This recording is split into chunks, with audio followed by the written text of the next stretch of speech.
수요일마다 함께 하시는 최재성 전 청와대 정무수석 나오셨습니다. 안녕하십니까? 안녕하세요. 네, 이제 청와대는 없어졌습니다. 네. 감회가 좀 있으시겠어요?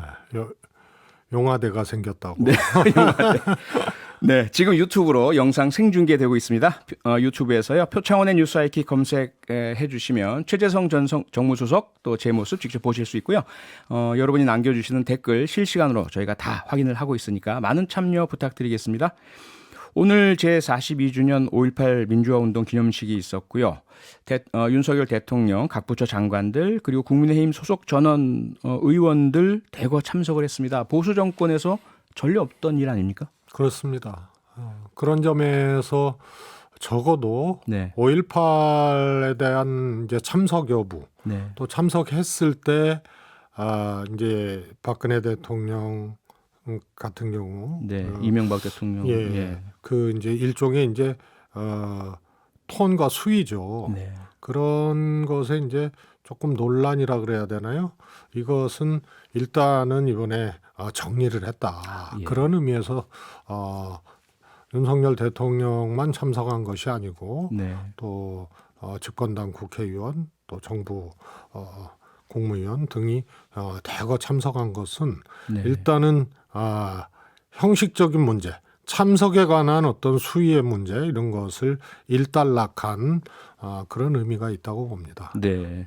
다만 이제 후보 시절에도 5.18 정신에 대한 이제 헌법에 담겠다는 헌법 전문. 네. 이런 문제나 또 진상규명 등등에 대한 직접적인 언급이 없었다는 것은 그건 뭐 보도도 됐고 또 조금 예상까지 이렇게 했는데 그거는 조금 왜 그랬는지 조금 궁금해지는 대목이죠. 네.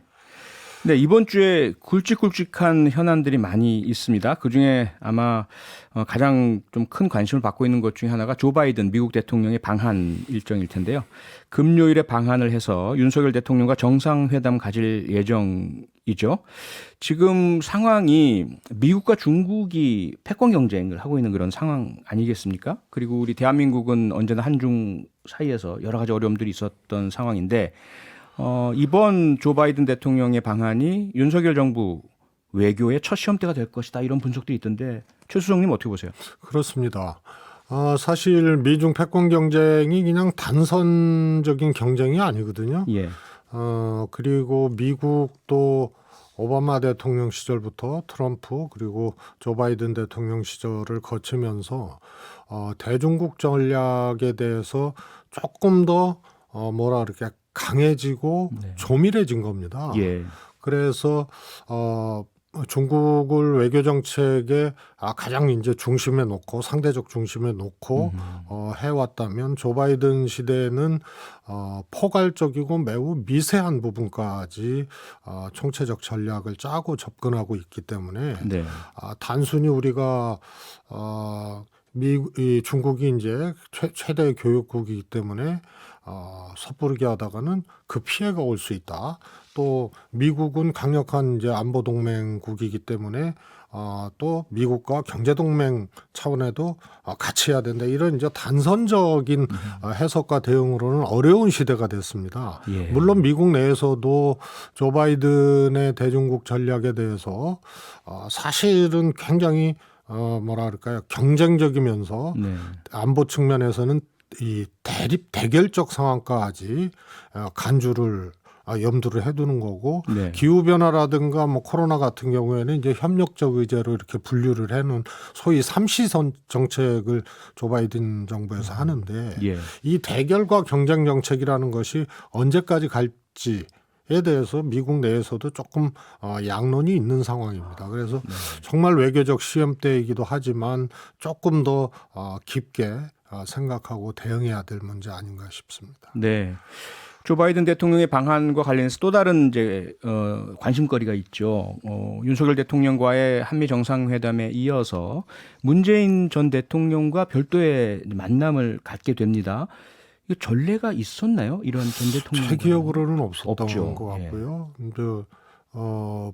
조지 부시 대통령이 노무현 대통령 이 추도식에 참석한 정도 재작년인가요? 그렇죠. 네.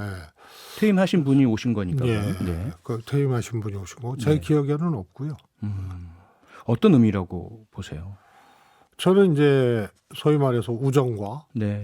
그 다음에 이제 화답 그리고 또 굳이 의미를 둔다면 네. 조금 이제 한반도 정세, 대북 관계 등등에서 예.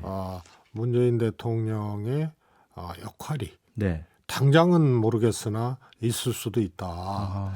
이런 이제 것이 아닌가 싶습니다. 그래서 우정이라는 것은 뭐 이미 조 바이든 대통령이 한국을 너무 잘 알고 그렇죠. 또 높아진 대한민국의 국격만큼 또 문재인 대통령의 위상도 대단했지 않습니까? 네.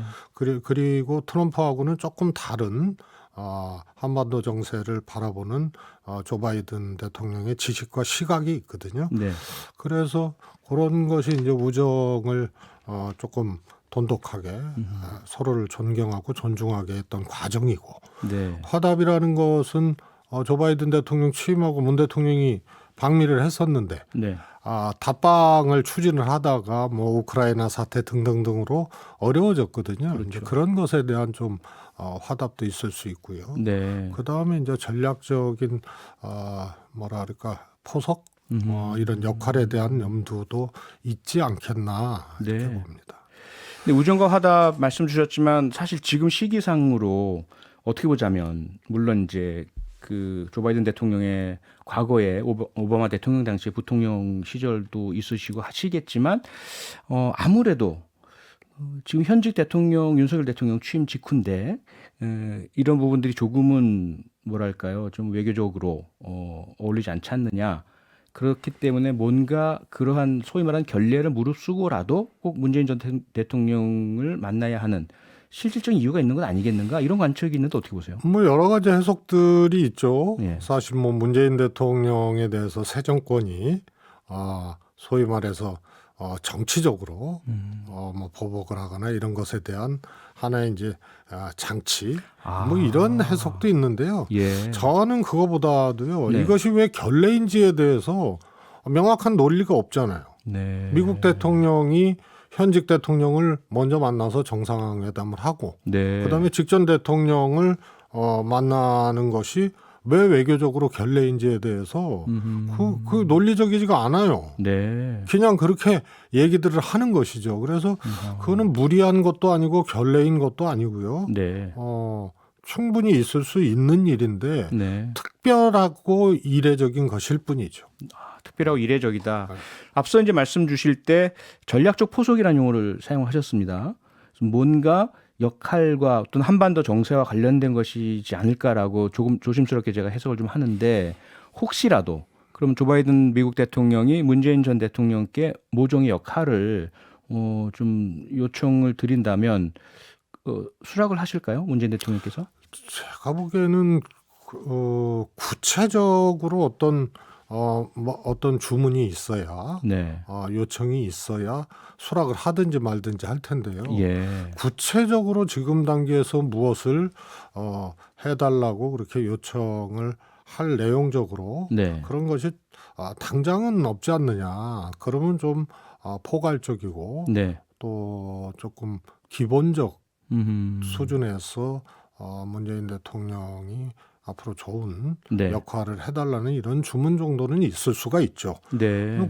그런 것은 뭐 당연히 전직 대통령으로서 또 조 바이든 대통령과의 또 관계 이런 것을 고려했을 때 그런 차원의 얘기는 서로 화답을 할 수가 있는데 네. 구체적으로 어떤 역할이 탁 찍어서 이렇게 해달라고 요청할 수 있는 그런 내용이 저는 잘 잡히지가 않아요. 근데 일각에서는 대북 특사 관련된 이야기가 좀 나오지 않습니까? 그거는 이제 성립될 수 없는 얘기죠. 그런가요? 우선 시기적으로 그렇고 네. 북한의 여건이 그렇고 예. 장례적으로. 정례적으로 장례적으로. 장례적으로요? 앞으로 그러할 가능성에 대비해서 어느 정도의 그런 사전 포석이랄까요? 저는 뭐 미국 대통령이 네. 또 미국이라는 나라 또 미국이라는 나라 아니더라도 한 나라의 이제 중요한 어떤 외교 정책이나 예. 그에 따른 역할을 얘기하면서 예단하고 미리 그렇게 하는 것은 오갈 수 없는 얘기가 아닌가 싶습니다. 네. 특사 부분 같은 경우는. 그리고 그것이 선결돼야 될 환경과 조건들이 꽤 있죠. 네. 또 현직 대통령, 대한민국 대통령과의 또 뭐 그런 문제도 있고요. 또 향후 한반도 상황이라든가 이런 것들이 사실은 지금 윤석열 정부도 집권 초기이기 때문에 네. 이게 이제 어떻게 전개될지, 윤석열 정부의 대북 정책, 한반도 정책이 어떻게 전개될지 모르거든요. 네. 그래서 오히려 이제 박근혜 정부나 과거 이명박 정부처럼 국내에 이제 어떻게 보면은 이제 대북 강경론 이런 것에 이제 편승해서 좀 이 꼬일 수도 있거든요. 네. 그렇게 될 경우 조 바이든 대통령은 정말로 한국을 잘 알고 한반도 상황을 잘 아는 분이기 때문에 미북 관계나 북핵 문제 이런 등등의 문제 과정에서 윤석열 정부가 쉽게 말해서 스텝이 꼬일 경우에 그럴 경우에는 좀 역할이 있을 수도 있는데 네. 그것을 가정해서 오늘 이 시점에서 미리. 무엇을 구체적으로 말씀을 이 문 대통령께 네. 요청하고 드린다는 게 성립되기는 좀 어려운 상황 아닌가 싶습니다. 알겠습니다. 이것도 좀 짚어보죠. 청와대 근무를 하셨으니까 최근 윤석열 대통령의 출퇴근 관련된 논란들이 있습니다. 그러면서 나오는 이야기가 대통령 대변인이요. 대통령에게는 출퇴근 개념 자체가 없다. 24시간 근무다. 청와대 근무하셨던 분으로서 어떻게 보십니까? 우선요. 네. 참 이게 진풍경이죠. 안 해도 될 공방을 하고 있는 거거든요. 네. 그래서 급작스레 단 하루도 청와대에 있지 않겠다. 네. 그래서 뭐 상식적으로 좀 이해가 안 될 정도로 빠른 속도로 지금 또 어떻게 보면은 임시방편적으로 막 첫날부터 용산에서 이제 근무를 하셨는데요. 예. 그러다 보니까 이제 비롯된 문제고요. 대통령 출퇴근 시간에 대한 규정은 없습니다. 그렇죠. 예. 그래서 그것만 바라보면은 자유예요. 네. 안 해도 되고 박근혜 대통령처럼 관제해서 그냥 문서로 네. 그것도 해당 수석이나 뭐 해당 실장의 보고가 아니고 문고리에 의해서 문서로 뭐 이럴 수도 있는 거예요. 규정은 없어요. 네. 그러나 대통령실은 국가 컨트롤 타워 아니에요. 그렇죠. 그래서 대면 보고 대면 회의를 통해서 진행되는 것이 중심이 돼야 되는 거거든요. 그다음에 아시다시피 대통령의 일정은 정말로 빡빡해요. 네. 그래서 하나가 늦어지거나 펑크가 나면 그 뒤에가 다 지장이 되게 돼 있죠. 그렇게 되겠죠. 그래서 최소한 대면 회의를 문서로 대체하거나 네. 그러지 않으면은 펑크가 나거나 둘 중에 하나거든요. 네. 그런데 아무 일 없다 그러면은 일을 안 하고 있거나 시스템이 안 돌아가고 있다는 얘기고요. 무언가 문제가 생기게 돼 있기 때문에 네.